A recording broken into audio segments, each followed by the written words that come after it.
Good morning, students. Welcome to MT's classroom, Maharani College, Peddapuram. Elective paper సంబంధించి మనం air pollution గురించి చెప్పుకుంటున్నాం last 3 క్లాసుల నుండి. ఈరోజు చెప్పుకునే క్లాస్తో ఇంచుమించు ఈ లెసన్ అనేది కంప్లీట్ అవ్వడం జరుగుతుంది.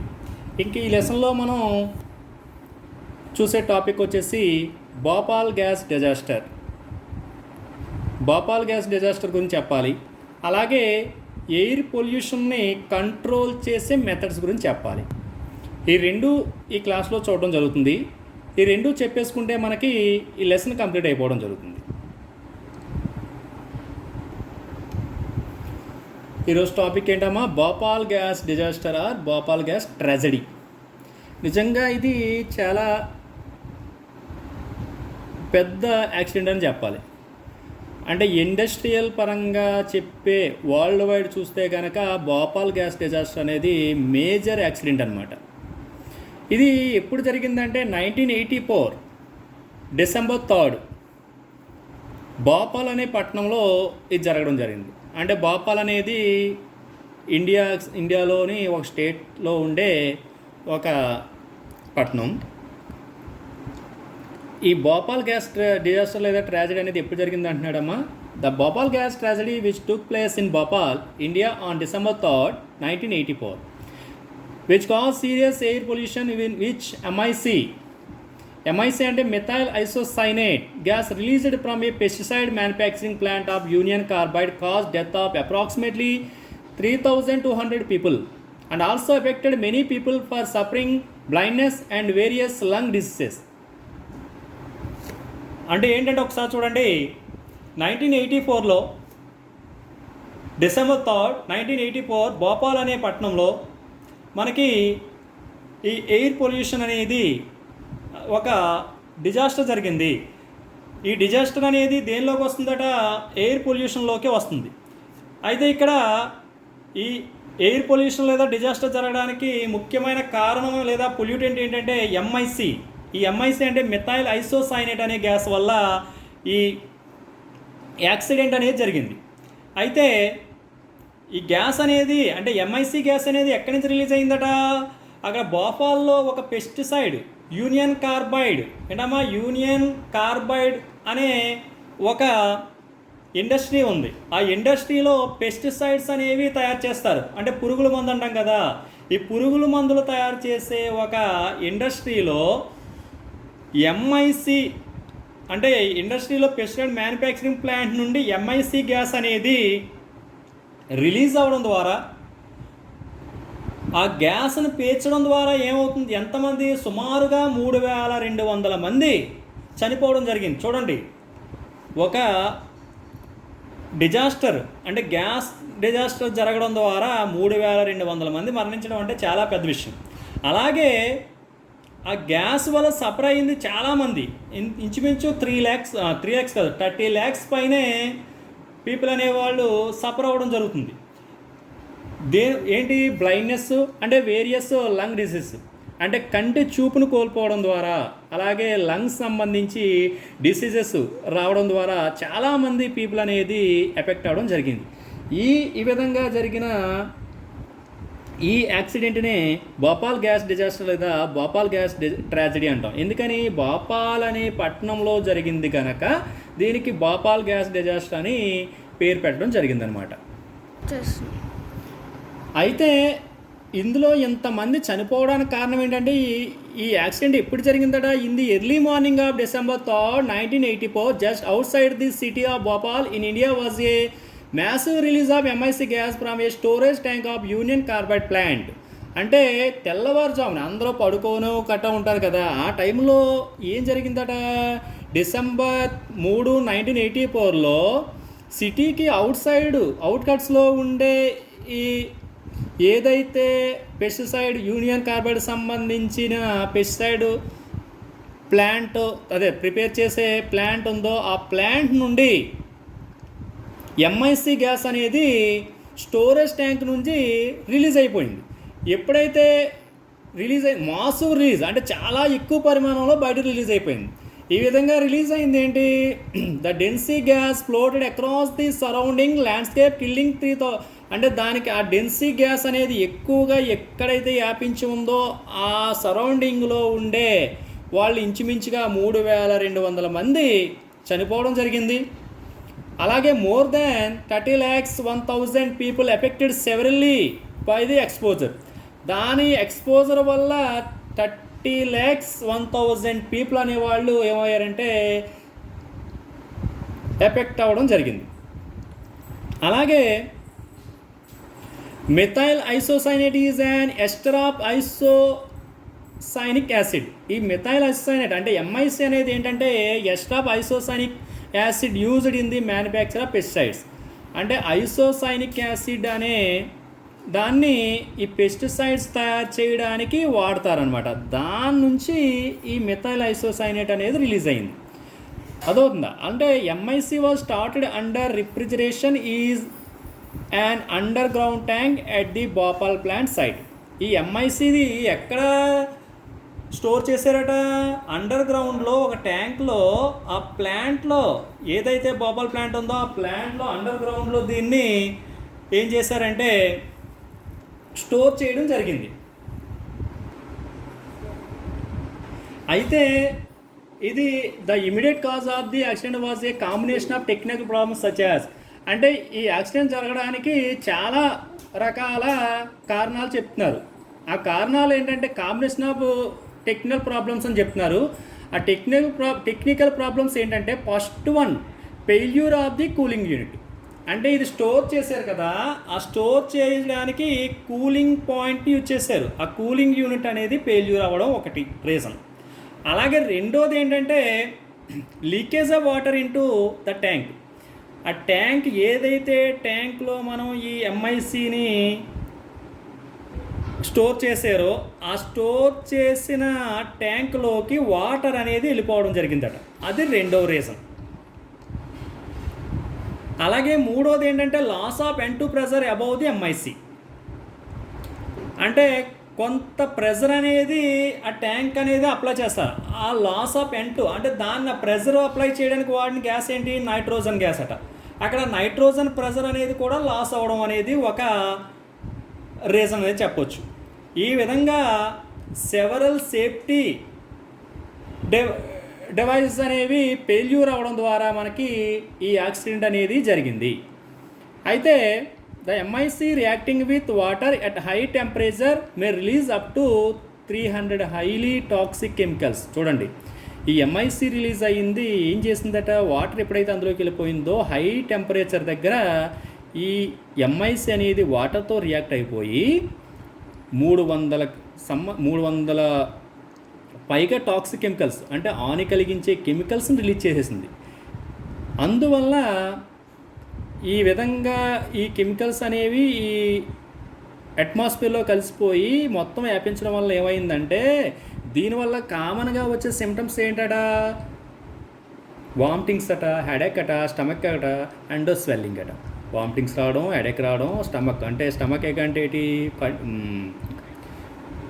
హెడేక్ అంటే తలపోటు, అలాగే స్టమక్ ఏక్ అంటే ఏంటి కడుపు నొప్పి, అలాగే స్వెల్లింగ్ వాపు అంటాం కదా, ఆ వాపు అనేది రావడం, ఇవి కామన్గా వచ్చిన symptoms. The adverse health effects resulting from the Bhopal gas tragedy can be assessed on the basis of the following factors.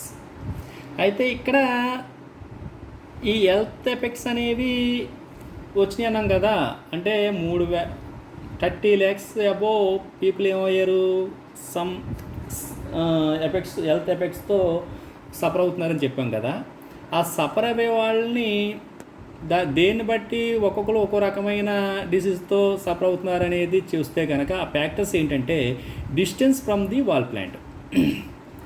అంటే ఆ ప్లాంట్ అనేది వీళ్ళకి ఎంత దూరంలో ఉన్నది, అంటే దూరం బాగా ఎక్కువ ఉన్న వాళ్ళకి కొంచెం తక్కువ ఎఫెక్ట్ అనేది చూపించడం జరిగింది.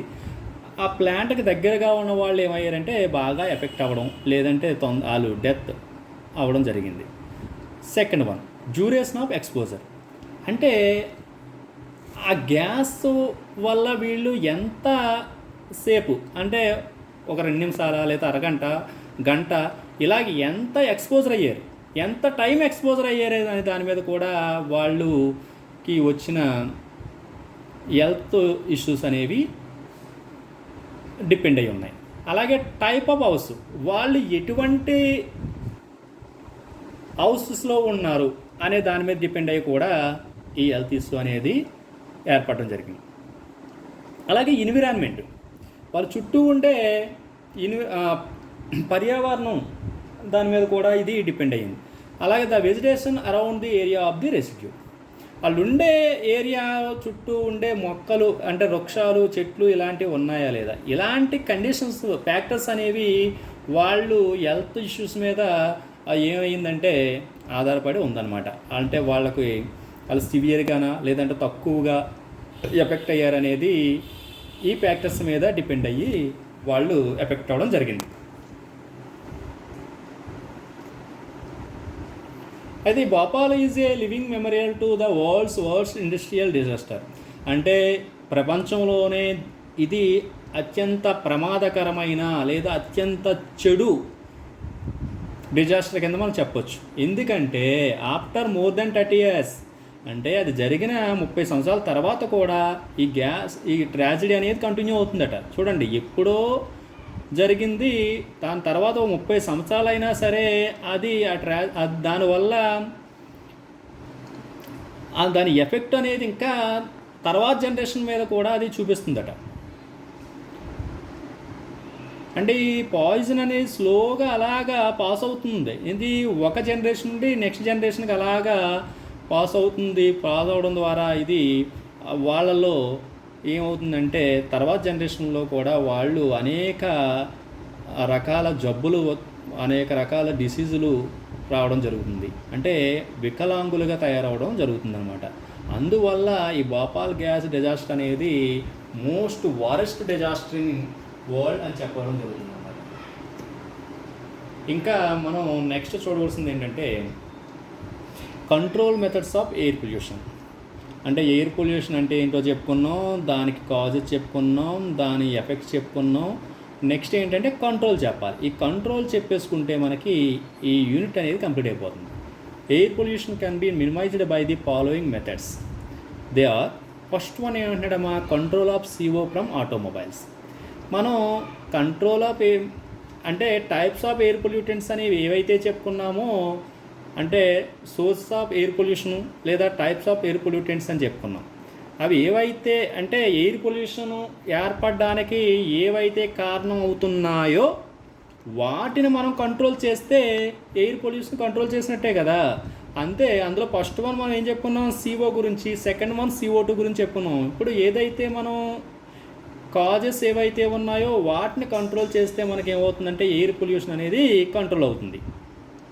అందువల్ల ఫస్ట్ వన్ ఏమంటున్నాడు, control of CO from automobiles. అంటే ఆటోమొబైల్స్ నుండి రిలీజ్ అయ్యే COని కంట్రోల్ చేయడం. కంట్రోల్ చేయడానికి ఏం చేయొచ్చు అంటున్నాడు, the modification of internal combustion engines. అంటే ఆటోమొబైల్స్లో వాడే ఇంటర్నల్ కంబషన్ ఇంజిన్స్ని మోడిఫై చేయాలి. అంటే మోడిఫై చేయడం అంటే ఏంటి, అవి మనకి ఇన్కంప్లీట్గా బర్న్ అవుతుంది ఫ్యూయల్స్ అని చెప్పాం కనుక కంప్లీట్గా బర్న్ అయ్యే విధంగా ఆ ఇంజిన్స్ని మనం మోడిఫై చేయాలి. అది first point. The development of exhaust system reactors. అంటే ఎగ్జాస్ట్ సిస్టమ్ రియాక్టర్స్ని డెవలప్ చేయడం ద్వారా. అలాగే the development of substitute fuels for gasoline. అంటే గ్యాసోలిన్కి బదులుగా వేరే ఫ్యూయల్స్ని సబ్స్టిట్యూట్ చేయడం ద్వారా మనం ఏం చేయొచ్చట, ఈ COని మినిమైజ్ చేయొచ్చు. ఇంకా last point, use of electric vehicles in crowded areas. అంటే జనసాంద్రత ఎక్కువగా ఉన్న ప్రదేశాల్లో ఈ ఫ్యూయల్స్ ద్వారా అంటే పెట్రోలు, డీజిల్ ద్వారా నడిచే వెహికల్స్ బదులుగా ఎలక్ట్రిక్ వెహికల్స్ని వాడడం ద్వారా మనం ఏం చేయొచ్చట, CO అనే దాన్ని కంట్రోల్ చేయొచ్చు.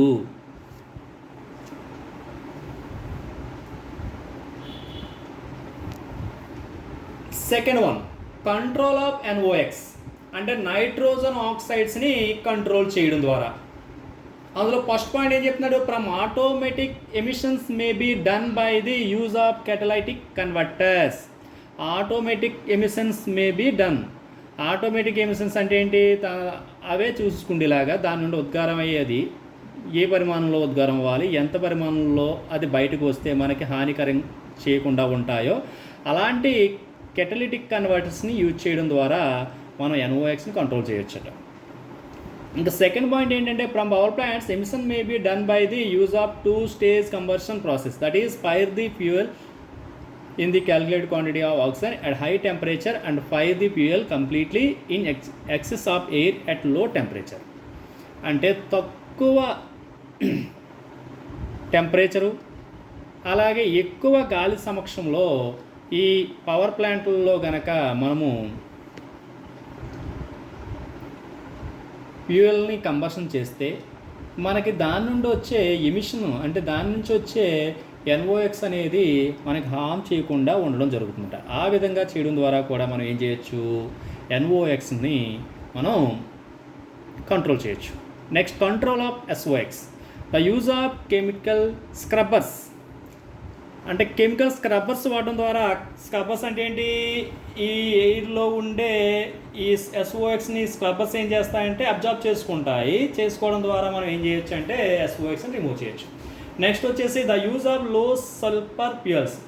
అంటే మనం వాడే ఫ్యూయల్స్లో సల్ఫర్ అనేది తక్కువగా ఉండే ఫ్యూయల్స్ని వాడాలట. The use of alternative energy sources such as hydro power and nuclear power. Hydro power and nuclear power అంటే ఏంటమ్మా, ఆల్టర్నేటివ్గా ఈ ఫ్యూయల్స్కి ఆల్టర్నేటివ్గా హైడ్రో పవర్ని న్యూక్లియర్ పవర్ని యూజ్ చేయడం ద్వారా మనం ఏం చేయొచ్చట, సల్ఫర్ ఆక్సైడ్స్ని కూడా మనం కంట్రోల్ చేయొచ్చట. Next, control of particulates. These are controlling by the equipment like cyclone collectors, electrostatic precipitators, gravity scrubbers, wet scrubbers. ఈ పార్టికులేట్స్ అంటే ఏంటన్నా, ఈ కార్బన్ పార్టికల్స్ అన్నాం కదా, చిన్న చిన్న ద్రవ్యరేణులు అన్నాం కదా, వీటిని కంట్రోల్ చేయడానికి మనం ఏం వాడచ్చు అంటున్నాడు, సైక్లోన్ కలెక్టర్స్ని వాడాలట, ఎలక్ట్రోస్టాటిక్ ప్రిసిపిటేటర్స్ని వాడచ్చట, గ్రావిటీ స్క్రబ్బర్స్ని వాడడం ద్వారా, వెట్ స్క్రబ్బర్స్ని వాడడం ద్వారా. ఈ విధంగా మనం ఇలాంటి ఇన్స్ట్రుమెంట్స్ని వాడడం ద్వారా మనం ఏం చేయటంటే పార్టికులేట్స్ని కంట్రోల్ చేయొచ్చు. ఇంకా zoning in industries. Zoning in industries అంటే ఏంటి, జోనింగ్ అంటే ఏం లేదమ్మా, మనం ఇండస్ట్రీస్ అనేవి అంటే పరిశ్రమలు అనేవి ఎక్కడైతే ఉన్నాయో వాటి చుట్టూ మనం ఏం చేయాలంటే చెట్లను పెంచడం, దీన్నే అంటే చెట్లు పెంచాలి. అలాగే జోనింగ్ అంటే residential zones or industrial zones అంటే మనం మనుషులు నివసించే స్థలాలు అనేవి ఒక దిక్కున ఉండడం, అలాగే ఈ పరిశ్రమలు ఇండస్ట్రీలు అనేవి ఒక దిక్కున ఉండడం, అలాగే దాన్ని జోన్స్ కింద డివైడ్ చేసేయడం ద్వారా మనం ఏం చేయొచ్చట, ఈ పొల్యూటెంట్స్ అనేవి రిలీజ్ అయిన పొల్యూటెంట్స్ని మనం ఏం చేయొచ్చు అంటే ఎఫెక్ట్ అవ్వకుండా మనం చేయడం జరుగుతుందట. ఈ విధంగా జోనింగ్ అనేది చేయడం ద్వారా కూడా మనం ఏం చేయొచ్చు అంటే మనం ఈ కంట్రోల్ చేయొచ్చు అనమాట ఎయిర్ పొల్యూషన్.